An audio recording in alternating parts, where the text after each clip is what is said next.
Hey, my name is Jade Raymond, and I'm the producer on Assassin's Creed. Today's Dev Diary is about art direction. One of our main objectives was to, of course, make the art direction as realistic and as close to the historical references that we found.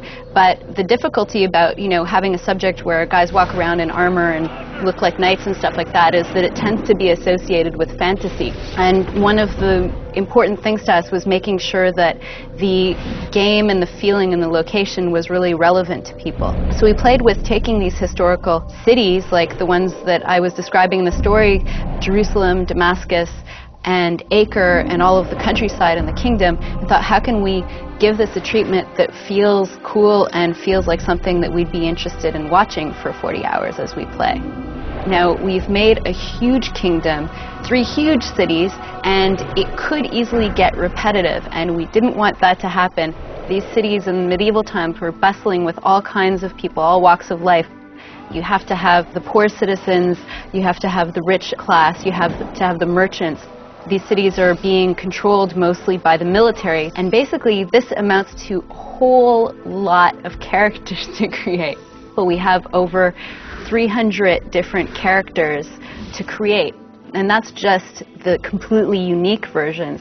On top of that, we wanted to make sure that when you're going through these cities, you don't see the same person a bunch of times.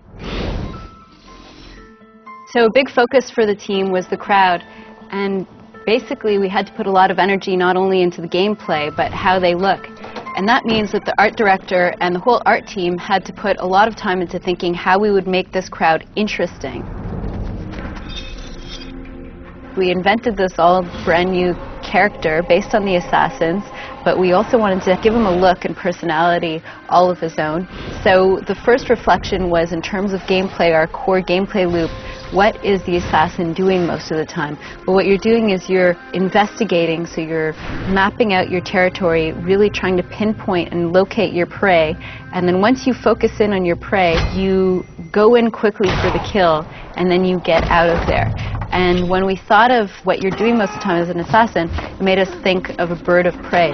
So that became the inspiration for Altair, and in fact, Altair means flying eagle, or the flyer in Arabic. If you notice, he's wearing a hood which has a little point in the front, and he has a robe that kind of splits out on the sides, and when he's in movement the sides flip up, and if you were to look at a shadow cast from the side of him, you'd get the angle of the point of the hood and then the sides of the skirt flapping up, and you'd get the shadow of an eagle. So Altair really is a bird of prey. That about sums up art direction. Hopefully you still have more questions that I haven't answered, and there are going to be more developer diaries where we go into detail on all kinds of other subjects.